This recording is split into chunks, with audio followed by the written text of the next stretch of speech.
Unveiling the mystery, the failure and recovery of SpaceX's Starship Flight 2. SpaceX, the brainchild of Elon Musk, faced an unexpected hurdle. Their Starship Flight 2 crash-landed. But what was the hidden reason? Starship Flight 2 was a marvel, built for interplanetary travel. It soared into the sky, but then, disaster struck.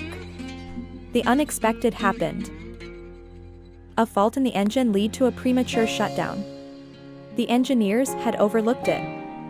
This small mistake had colossal consequences.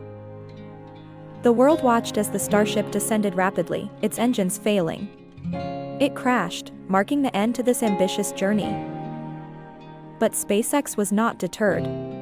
They turned this failure into an opportunity, a chance for learning and innovation. They dived deeper.